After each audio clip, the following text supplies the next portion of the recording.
Hello and good evening and welcome to Camnet TV Main News. My name is Jeffrey Ziambo to present. Top stories in the news tonight. Bishop John MAMBO calls some ministers in the New Dawn government liabilities. 14-year-old girl of 10 Miles area allegedly raped and murdered by unknown people. President Hichilema accused of missing the point of our appointments of persons with disabilities. In international news, Yemen's warring parties agree to 2-month truce, UN says. And in sports news, NAPSA stars beating NKANA 4-2 on penalties. On Monday, 4th April 2022, on National Matters, join Pastor Moses Chiluba as he hosts former Secretary to Cabinet, Ambassador Leslie Mbula. Don't miss as they discuss the civil service in Zambia.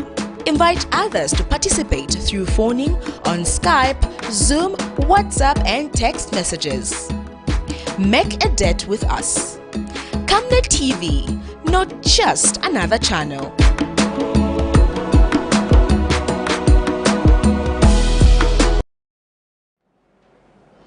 The news in detail. The body of a 14-year-old girl, identified as Chilufya Mwanza of 6 Miles Kawangwe area, was discovered behind a house in the Mazeve area of Lusaka's garden compound. According to eyewitnesses, the girl was found half naked with a knife besides her body, which has raised suspicions that she was raped before she died. Meanwhile, police spokesperson Ray Hamonga, who confirmed the incident to Camden News, says a docket case has been opened over the same matter and investigations instituted. More in this report. Residents of Muzebe area in Lusaka's George compound were met with a shocking sight Saturday morning when the body of a 14-year-old girl identified as Chilufya Mwanza was found half naked behind a flat in the area with a knife near the scene. According to the occupants of the flat, who say they had nothing, they have expressed suspicions that the girl was raped due to the half-naked state of her lower body and her posture. They however add that there was no blood on the knife near the scene, causing them to suspect that she was strangled. Panenenza upyanga kuseni na vaneba wenzobwera bakudoya kumbuyo. So ni panwanuza sisi kumbuyo kuli muntu nata ni mamuna ni mukazi. Ati ni mukazi nata ashita chani atia yaligone chabi. Ndipo nalekera kupyanga ine na ndo checking. After na checking apaja nampiza chaba ligone nishida kunyanga nyasanyanganya. So nipa menezi nabona uzako cheva neba benango, and then from there nipa nezi nabona tenga neba wanga and sana report to police. Okay, security kuno yele mpaka tayaba sana bantu ichongo chamba fe kuma 19 yefyo buche fofine ichongo bala tukanesera balumendo nabakashana bala chesho kulapanga ichongo. So mwandi ni security yana tula mnapati pano kwa side mwandi tapava at least ngabali bikire ko bakapokoloke ngabala patulola ko bushikuna ngwifine pya kitike fini mpite chifitika. Meanwhile, zone leader Mr. Francis Kaite says there is need to enhance police patrols due to an increase in community gangs locally known as junkies who pose a high security threat. So on the scene, a knife was discovered, though it had no blood, but there was a knife discovered. So I suspect that maybe she was threatened before she was raped. She was threatened by the same rapists that had taken advantage of her. Just a stone's throw away from the crime scene, a house has allegedly been robbed of a television set and a laptop through a break-in on the same night. The community here knows to say there are people that do this, you understand, but they don't act. They are afraid because the moment is pointed to say it's this one, in the night they'll come and attack them. Meanwhile, police spokesperson Mr. Rehamonga says police at Garden Police Post have formally received a report of the discovered body. She sustained a bruised neck, suspected to have been strangled by her assailant and raped. She was later identified by an auntie, Scholastica Muzombwe, aged 39, of 6 Miles Kawango area, as Gift Chilufya Mwanza, aged 14, of the same address, who left home a month ago. The body has since been conveyed to University Teaching Hospital mortuary, awaiting postmortem and burial. A docket of case has been opened and investigations have been instituted. The residents say a key to reducing incidences of crime is by dismantling hiding places of the community gangs, as they are said to have hiding places within compounds. Zipora Mshala, Camnet News, Lusaka. Health sector job seekers in Chipata district of Eastern Province have called for an extension to the application period for health workers into the civil service. In separate interviews, some of the job seekers say many of them have been disadvantaged as they were coming from far-flung areas of Eastern Province to Chipata Central Hospital where they were taking the said applications. The Civil Service Commission on the 25th of March 2022 released an advertisement for 11,276 health workers, with Friday, the 1st of April 2022 being the deadline. More in this report. Unemployment levels in Zambia have remained high for a long time due to lack of massive recruitments. Successive administrations have been citing the lack of employment spaces in the civil service, urging job seekers to be innovative and venture into entrepreneurship. With Zambia's 2030 agenda of attaining good health and well-being for all, the emphasis has been on closing all existing gaps in the health sector, especially on the matter of staff deficit. In this vein, the Civil Service Commission on 25th March 2022 advertised recruitment for 11,276 health workers. The advertisement has received overwhelming response across the country. Job seekers in Chipata district, however, have called for an extension of the application deadline, which was on 1st April 2022, stating that there were many procedures involved, while some applicants were traveling long distances to make the applications. This program, it takes a lot of things to do, e.g. like certifying of results. There's a queue there at police, within labor office, there are queues there. So I'm really asking the government to give us more chance or to extend this program. Even next week, Wednesday, we can appreciate on that one. Extend at least my days because vochiti kavabaka kulikwenda shita certify my certificate, kushita certify my results, my academic work yonsayo. The population which we are talking about is not only that here in Chipata. Others are coming far away.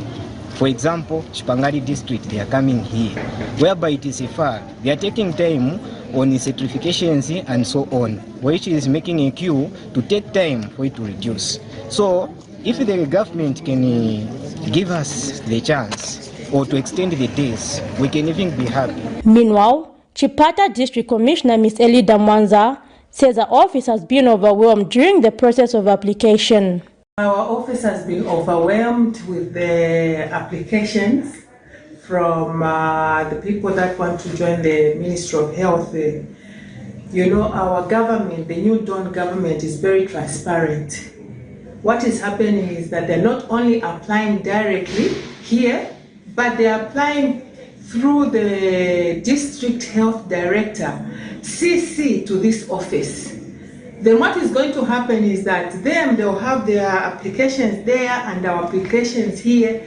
Then we'll see the numbers and everything so that there's transparency. The UPN administration has promised that the selection process will be done fairly. Zipporah Mshala, Camnet News. Goodwill Ambassador of Persons with Disabilities, Elijah Ngwale, says President Hakainde Hichilema's appointment of persons with disabilities in public service is not being done meritoriously. Mr. Ngwale says President Hichilema has been pressured from the public to include persons with disabilities in his appointments, but that those being appointed do not understand the requirements of the positions they are being appointed to. And Mr. Ngwale says the United Party for National Development Administration is not the first party to appoint persons with disabilities to public office, but that the previous administrations also included persons with disabilities in their appointments. More in this report. Several stakeholders in the country have been advocating for the appointment of persons living with disabilities in high top government offices, arguing that disability is not inability. Since the United Party for National Development Administration took over office, many sectors of society, among them the women, the disabled and the youth, have been so expectant to get to sit on the decision-making bodies. This has been mounting pressure on the appointing authority, who in this case is the President of the country, country, President Hakainde Hichilema. Goodwill Ambassador for Persons with Disabilities Elijah Ngwale, who featured on the Camnet Breakfast Show Saturday, says President Hichilema's appointment of persons with disabilities to top offices is not being done meritoriously, but due to pressure. People have misled my head of state, man of God. They say appoint them, appoint them. So what is happening now? They are appointing them, and not meritoriously. No, they just pick. In fact, I'm not going to mention people's names. No, in public domain, go and ask somebody who is at human rights now, Chama, about the rights. What does the lady know about rights? Mr. Ngwale says there is nothing wrong with appointing persons with disabilities to top offices, but that scrutiny should be followed to see to it that persons being appointed know the content of the job they are being offered. The appointments, I'm telling you now, sorry for being apocalyptic and eschatological, but I'm stating the fact that people regret, because anybody, they'll be picking anybody so long is legless or has got some potholes in his head like me. They come, but that shouldn't be the case. It's going to be very sad if I was honored by a man of God, after this petition. But I was honored in October. And the disability activist has disputed assertions that the UPND administration is the first to appoint persons with disabilities to top government positions. Let me tell you, in 1987, President Kaunda appointed the late Kapisha Kamangala Blind as a member of the Public Service Commission. In 1988, President Kaunda appointed the late Pardon Katongo, who was physically disabled, as a member of the Public Service Commission. And in 1988, if I can cut the long story short, the late Lazarus Tembo Blind was nominated member of parliament and appointed Minister of State of Culture. During the time of Sata, President Sata, he appointed Patricia Dakajere, who was physically, who had a physical disability, as a member of the Public Service Commission. Mr. Ngwale has also appealed to the Zambian people to honor each other while they are alive and not only say good words when someone dies. He ended his thought with a song of solidarity. Friends on earth shall meet in gladness when swift the moments fly, yet ever comes a thought outstanding that we must say goodbye. We'll never say goodbye in heaven. We'll never say goodbye. For in that land of joy and sorrow, we'll never say goodbye. Prudence Chota, reporting for Camnet TV News. Muchinga Province Minister Henry Sikazwe says government cannot manage to create the wealth needed for the Zambian economy to thrive without the participation of the private sector. Speaking when he graced the first anniversary of Money Grow Savings and Credit Cooperative Saturday, Mr. Sikazwe explains that the United Party for National Development has placed great emphasis on the private sector development as a means of creating employment for the majority unemployed youths. The minister notes that Money Grow has significantly played that role by means of providing non-collateral loans and empowerment to a number of people, which he says is contributing to government effort of poverty alleviation. Meanwhile, Money Grow Savings Chairman Mauden Shula has called on government to support homegrown initiatives, which has been extended to government officials. More in this report. Say a journey of 1,000 miles begin with one step, while others say wealth and employment creation, if left to government alone, may take years to be realized. This is a story of indigenous Zambians who 1 year ago started a cooperative to raise resources and finance their businesses. Money Grow Savings and Credit Cooperative Chairman Mauden Shula says the cooperative, which grows daily, has also been extended to government-supervised cooperatives. Mr. Shula says the initiative has so far empowered people countrywide with motor vehicles and loan facilities. Those agencies and offices that are interested must come to our offices and engage us and get purchase orders. Honorable Minister, I'm saying what I'm saying because for a couple of years our experience has been in some of those offices, we've got so many people who speak good English, having meetings, and the youths continue going without jobs. At Manigro, we are saying the business is there, there's nothing to talk about. The purchase order are there. So it's a matter of government offices organizing themselves. Send us those young people. We've got opportunities in supply of building materials, supply of vehicles, services such as manufacture of window frames, door frames, doors themselves, carpentry, roofing. Those businesses are there right now.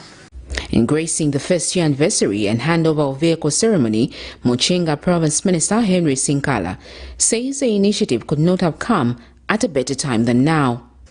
Amongst our many sure partners as we serve the people of Zambia towards job creation and prosperity for all. The Manigro cooperative story brings such a great hope and pride because it is a story of resolve, self-reliance, perseverance, focused cooperation, which has resulted in Zambians uplifting themselves and contributing to the larger economy in a significant way. It is the story of Zambians who have said we will change our personal lives, and the story of our nation come what may. I can predict without any doubt that this is the spirit that will define the future of this nation, Mother Zambia. Well done, Manigro. You must understand that in a liberalized economy such as ours, majority of jobs will have to be created by the private sector and not by the government. Meanwhile, Mr. Shula has also announced that the cooperative has created a taxi application aimed at growing the resources within the membership. Minister, Honorable Minister, we are also taking this occasion to announce to the public that Manigro, with its other partners, are launching a taxi app, a car hire and taxi app called Tukuya. Sharon Kalimbola, Camnet News, Lusaka. A renowned clergyman, Bishop John MAMBO, has advised the senior government officials serving in various positions to deliver according to people's expectations and not warm seats in offices. Bishop MAMBO notes that some of the ministers appointed by President Hakainde Hichilema are seat warmers who do not deserve to hold those positions.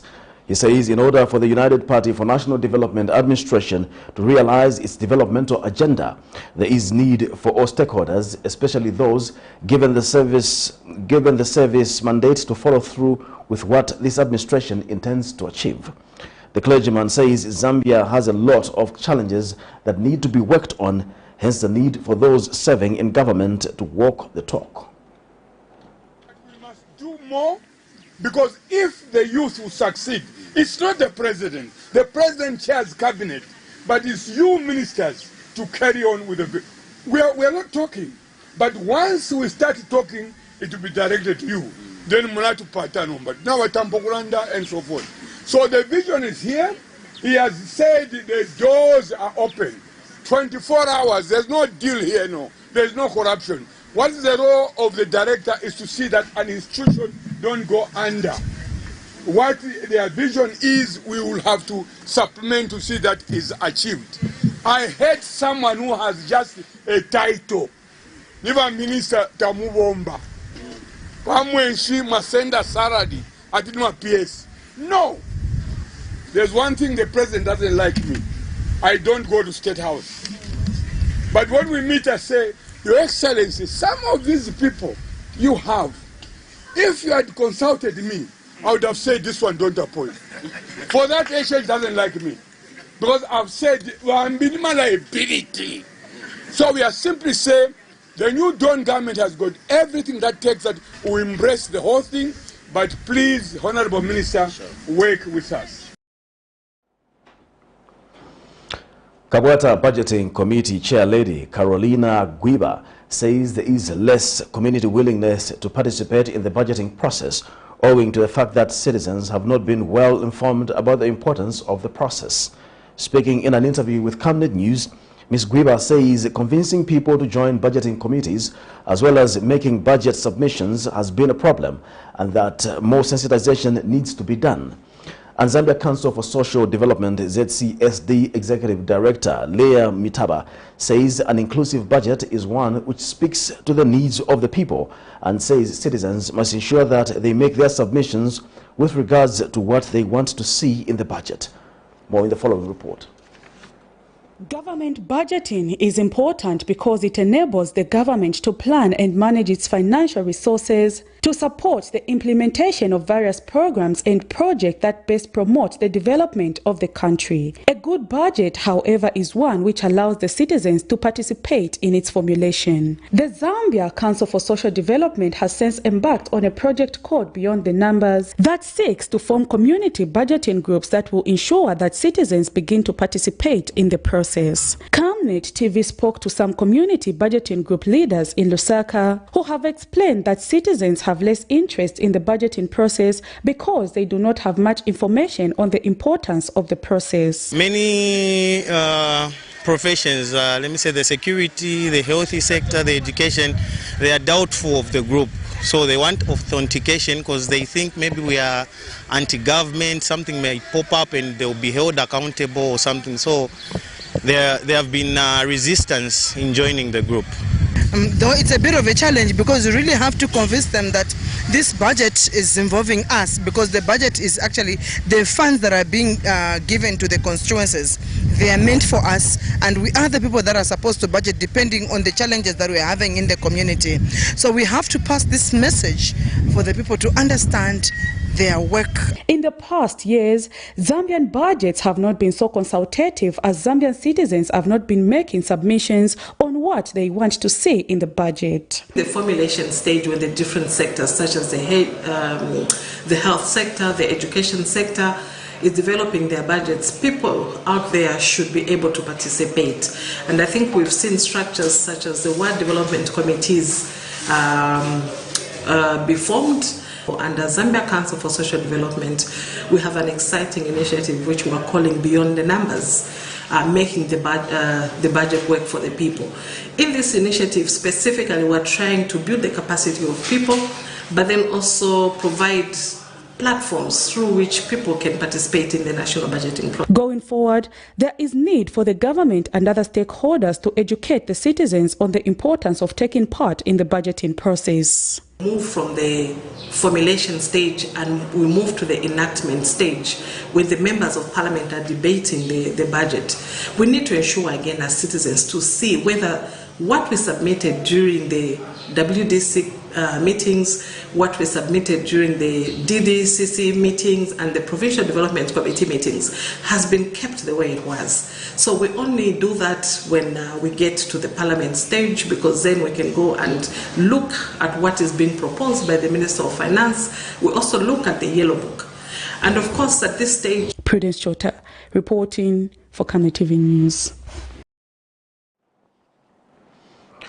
United Party for National Development, UPND member of the Energy Committee, Noel Nkoma, has charged that Zambia would run out of fuel in a matter of 2 weeks if the UPND administration maintained an average price of 17 kwacha per litre.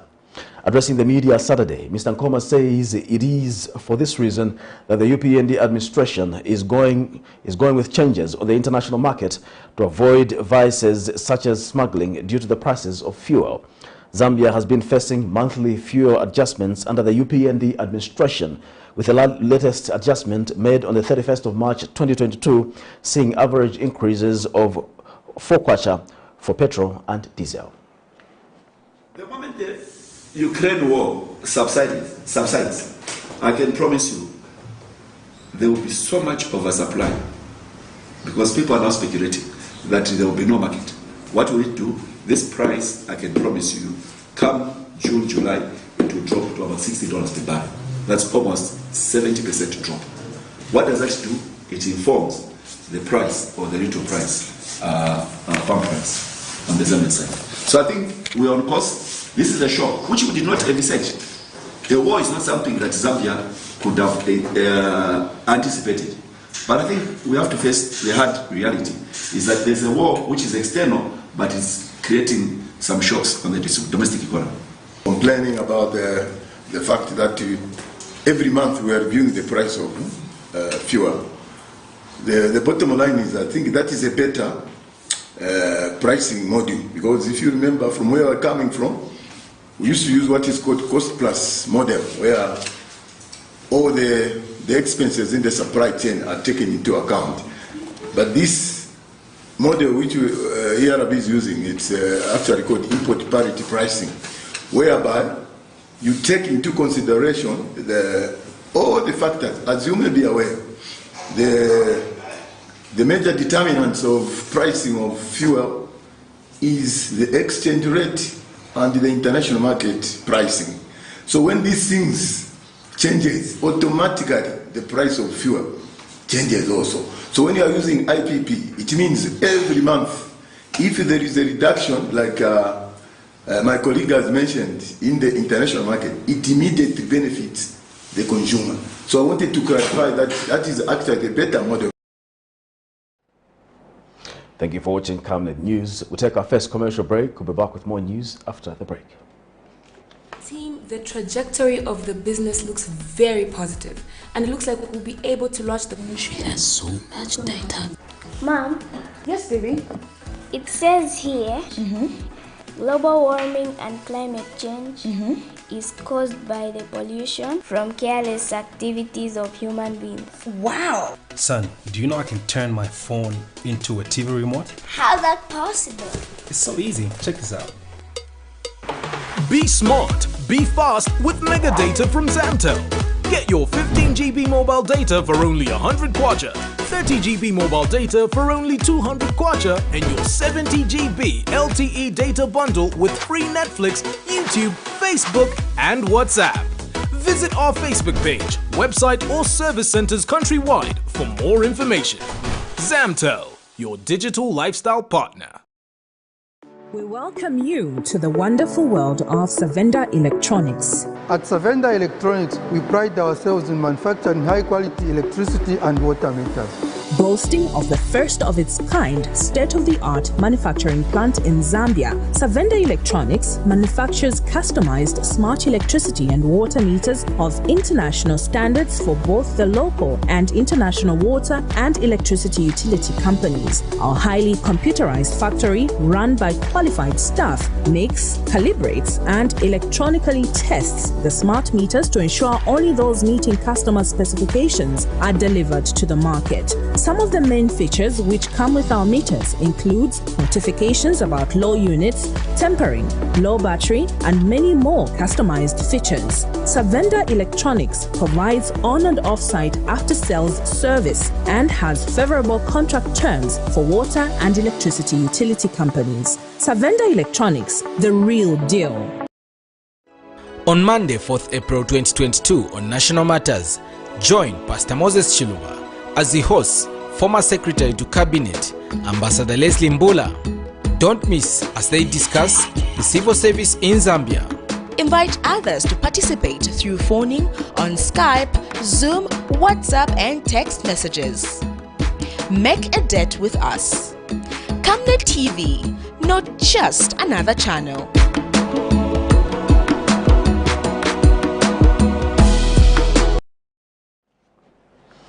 This is Camnet TV Main News. Welcome back. We continue with the news. The Secondary School Teachers Union of Zambia, SESTUS, says there is need to put in place measures to close all loopholes in teacher recruitment, even as government plans to conduct the 30,000 teacher recruitment before the end of Term 2 in 2022. In an interview with Camnet News, SESTUS Secretary General Mr. Sitibekiso Wamuyua has cited the incident where 3,000 teachers who presented letters of appointment but were not on payroll were dismissed from the Ministry of Education on allegations that their appointment letters were fake. Ministry of Education Permanent Secretary Mr. Joel Komoko on Monday indicated that government plans to conduct the recruitment before the end of Term 2 to alleviate the problem of high teacher-pupil ratio brought about by the free education policy. More in this report. The teaching service has over the years been flooded, as it was one of the professions where one was guaranteed easy entry into the civil service upon graduation. This has, however, led to a backlog of unemployed teachers due to this, a number exceeding 50,000, according to the Ministry of Education. The same has resulted in a number of cases where teachers are said to have been duped in desperation to get into the civil service. In 2021, a group of 3,000 teachers with appointment letters received the shock of their lives when they were informed by the Ministry of Education that their appointment letters were fake. A recent incident was also witnessed in March of 2022, where a group of about 200 teachers visited the Anti-Corruption Commission (ACC), stating that they had not been placed on payroll despite being legally employed. With the 30,000 recruitment of teachers expected before the end of Term 2 of 2022, Secondary School Teachers Union CES2 Secretary General Mr. Sitivekiso Wamuyua says the process should be as transparent as possible. Ministry of Education Permanent Secretary in charge of Technical Services Mr. Joe Kamoko made the said revelation on Monday.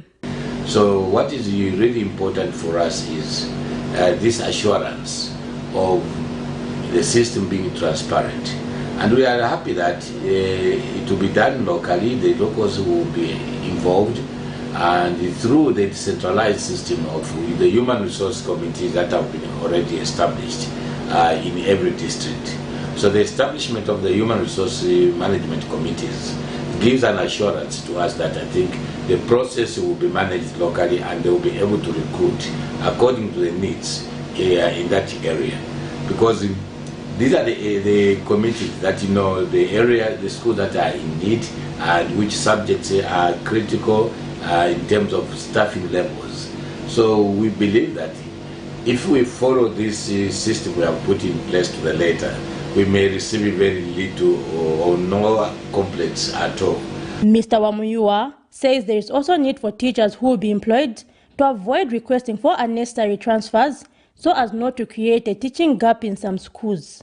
Every area requires their services. It doesn't really pay to get appointed or to be selected to go and serve in a particular area and within a month or a year one wants to get it transferred and then leave the area unattended to, and yet the people in that particular area, just like any other Zambian, do deserve and need the services which we are offering. That is our appeal. Yes, let the system continue to be transparent, corruption-free, and let those people that will be selected be able to deliver the services in the areas where they are taken, because every Zambian, I think, need their services. It is hoped that the said recruitment to solve the problem of high teacher-pupil ratio brought about by the free education policy. Zipporah Mshala, Camnet News, Lusaka. A governance expert, Brebna Chengala, says the move to carry out a human resource audit at the Lusaka City Council, LCC, as announced by the Local Government Service Commission on Monday, may not yield the desired results, as it is not clearly stipulated how the auditing process will be done. In an interview with Camnet News, Mr. Chengala says there is need to set up a clear and transparent auditing process if to make the Act different from similar exercises in the past, as witnessed in previous administrations. Local Government Service Commission Chairperson Mr. Axon Sejani on Monday revealed that the Commission has initiated a human resource audit at the LCC to determine if all employed personnel are qualified.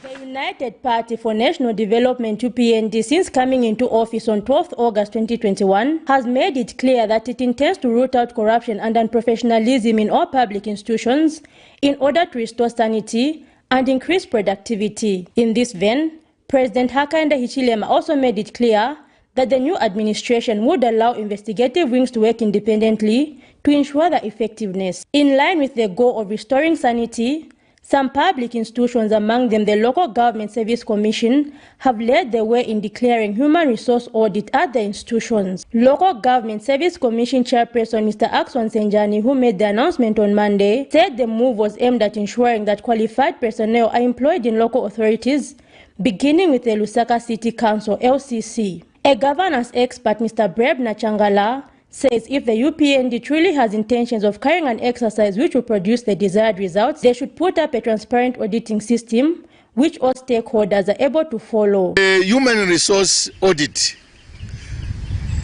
which the Commission for Mr. Sejani wants to carry out at the Ministry of Local Government, or indeed any council, is most welcome, but it lacks basics in the sense that it looks or appears indeed to be abrupt, it looks to be not organized, and many fears are that it's there to victimize certain individuals. That we stand to be corrected. First and foremost, we have not been told as to who is going to do that audit. Is it the Auditor General? Is it the external auditors?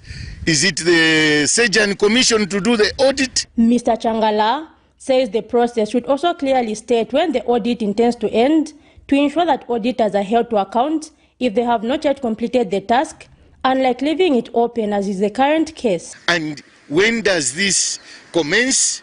And indeed, when does this end?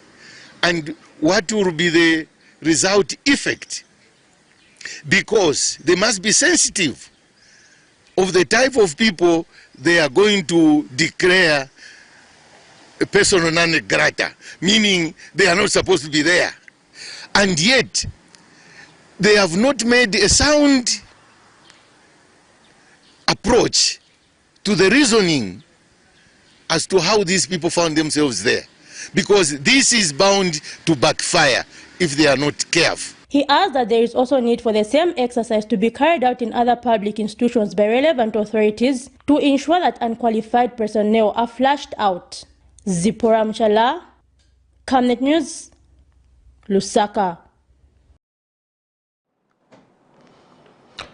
About 57 former University of Zambia employees have threatened to commence contempt of court proceedings against top officials at the institution for failing to abide by the consent settlement order for their dues. Speaking on behalf of the 57 former employees, former UNZA insurance manager Medado Chalata has told Camnet News that the said former employees retired in 2000 and that the institution failed to fulfill its obligation of paying the former employees their gratuities on time. Mr. Chalata says the gratuities accumulated interest over a period of 5 years, but that the institution only paid the actual gratuities without interest. He says the matter was taken to court and that the court ruled in favor of the former employees and instructed UNZA management to pay the former employees their dues, a ruling the institution has failed to honor. Two cases are at stake. Number one, interest on gratuity. Number two, interest on pension benefits. In both cases, we've won our cases, which cases we took to court naturally. But despite that, we haven't been given money. And each time money was available from the government, our friends, the UNZA lecturers, would go on either gospel or they go on strike with a view to diverting that money to themselves, leaving us stranded. From the contents of the letter, as you can see, we are implying, if at all they don't give us our money within this period which is stipulated in this letter, we shall take them to court and have them locked up, especially the senior management, the registrar, the council, and of course the accountant. We don't want to do that, but we are forced by circumstances beyond our control. And by not paying us, they are in contempt of court. So instead of being left out in the court, I've come so that possibly the government, after hearing my case, can intervene through the New Dawn government. Pemba district in Southern Province has relaunched the Keep Zambia Clean, Green and Healthy campaign in its quest to revive the monthly cleaning exercise and maintain its status as the second cleanest town in the province. Addressing various heads of departments and the business community during the relaunch of the cleaning exercise, Pemba District Council Chairman Kingston Handindo said the UPND government's vision to keep Zambia clean, green and healthy must be supported by all well-meaning Zambians. He said his district has decided to relaunch the campaign and cleaning exercise in order to revive the once abandoned practice in order for the district to address climate change effects which have impacted the district negatively. Zanis has more on this. It has remained a shining example since its creation as a district where cleanliness is concerned.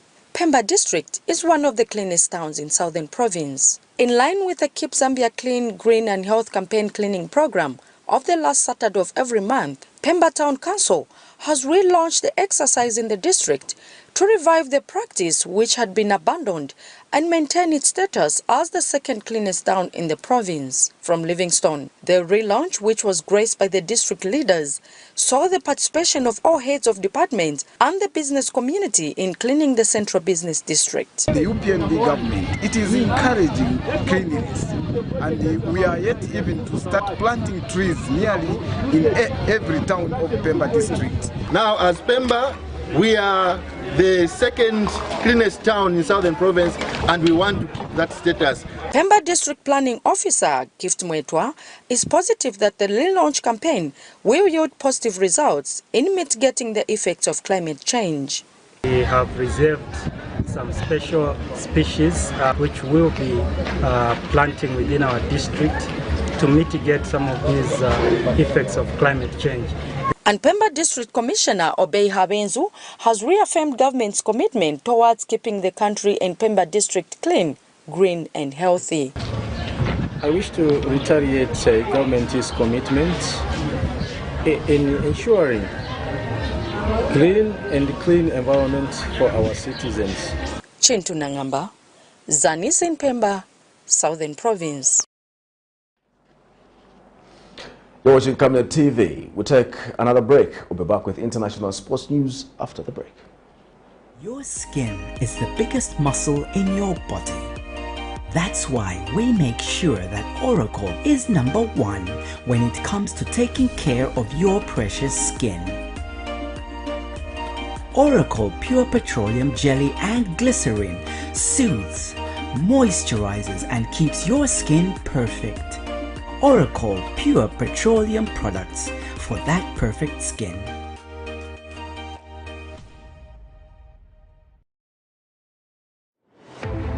Savenda. Save nations, develop Africa. Connecting African countries to each other and connecting the African continent to the world. This logistics and global supply chain management group offers end-to-end solutions across all sectors of the economy. Agriculture, energy, telecommunications, finance, construction, transportation and insurance. And now its initiatives are greener than ever, operating in line with government guidelines and working to provide energy security for Zambia and beyond. 25 companies united under one group and one vision. Savenda, trade and logistics made easy. On Monday, 4th April 2022 on National Matters, join Pastor Moses Chiluba as he hosts former Secretary to Cabinet, Ambassador Leslie Mbula. Don't miss as they discuss the civil service in Zambia. Invite others to participate through phoning on Skype, Zoom, WhatsApp and text messages. Make a date with us. Camnet TV, not just another channel.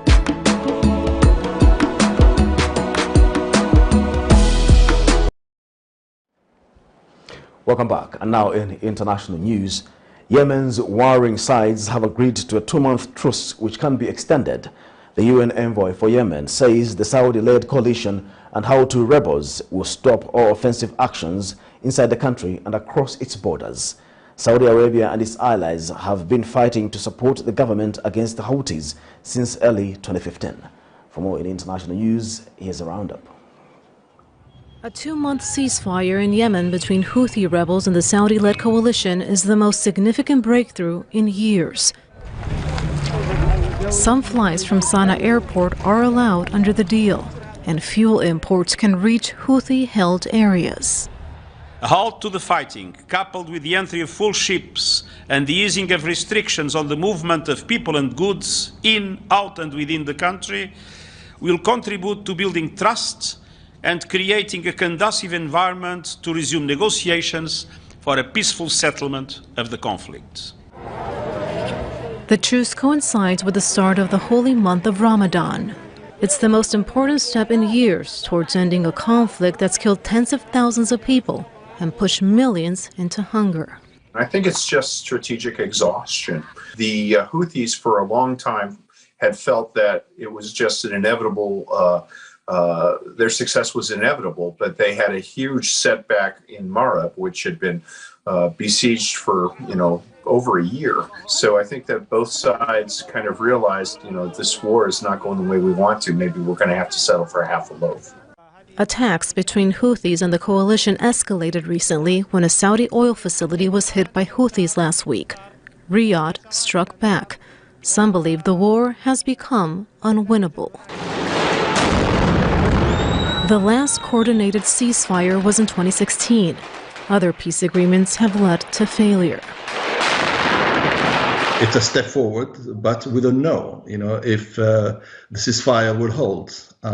Time will tell. But in any case, it's a step in the right direction. And I must say, it took 7 long years for this truce to be agreed on. It's extraordinary.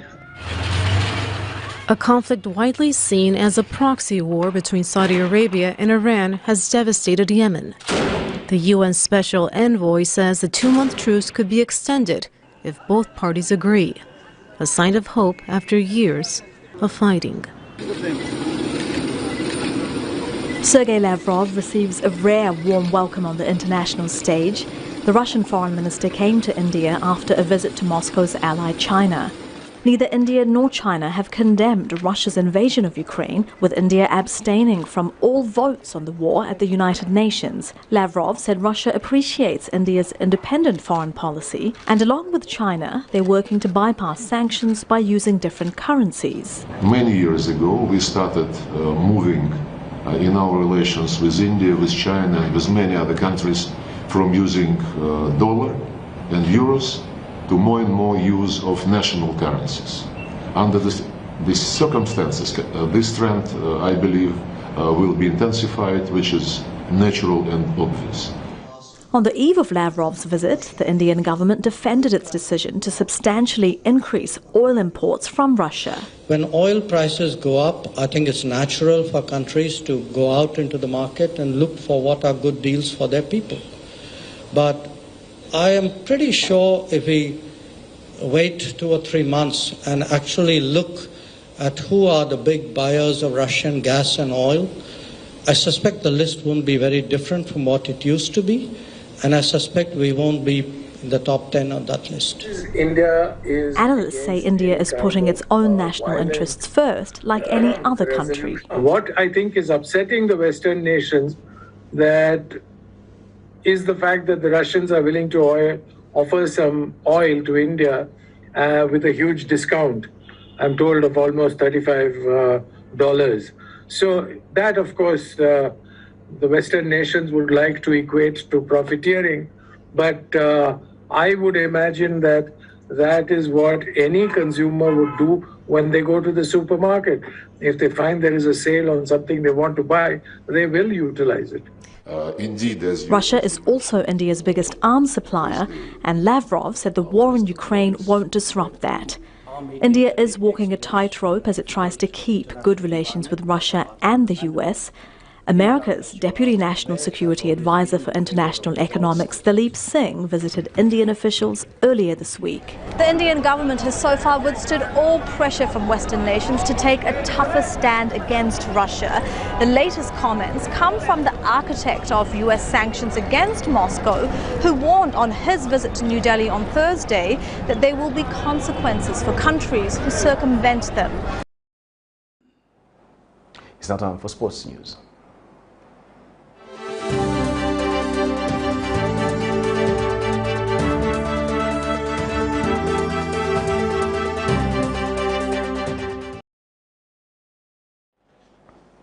And in sports news tonight, the 2022 NAPSA Cup semi-final first game between NAPSA Stars and NKANA ended goalless in full time.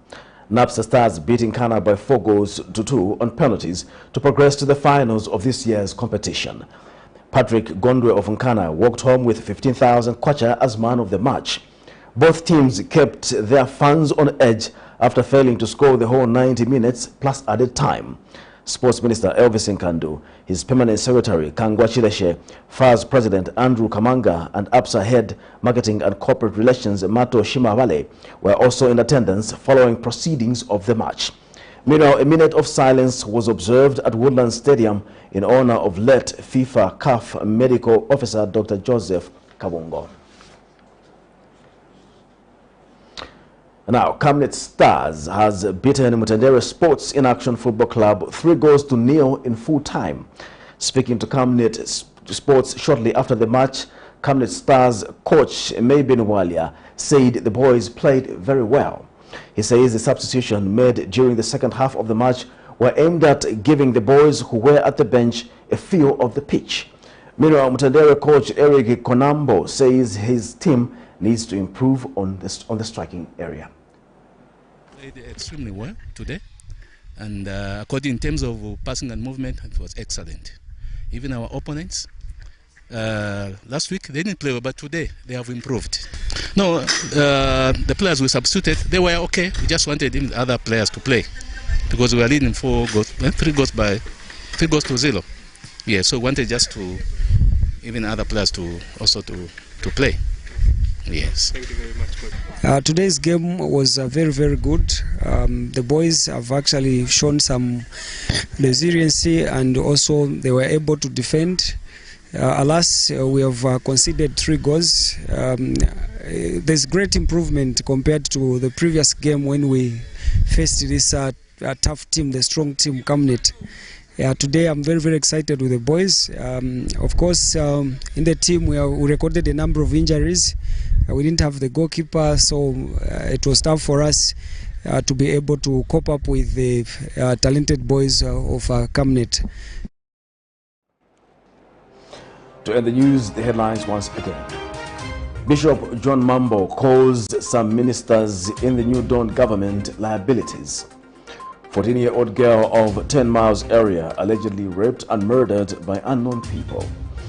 President Hakainde Hichilema accused of missing the point of our appointments of persons with disabilities. In international news, Yemen's warring parties agreed to 2-month truce, UN says. And in sports news, NAPSA Stars beating NKANA 4-2 on penalties. We now look at the Camnet verse of the day, which is coming from Matthew 20, verse 17 to 19.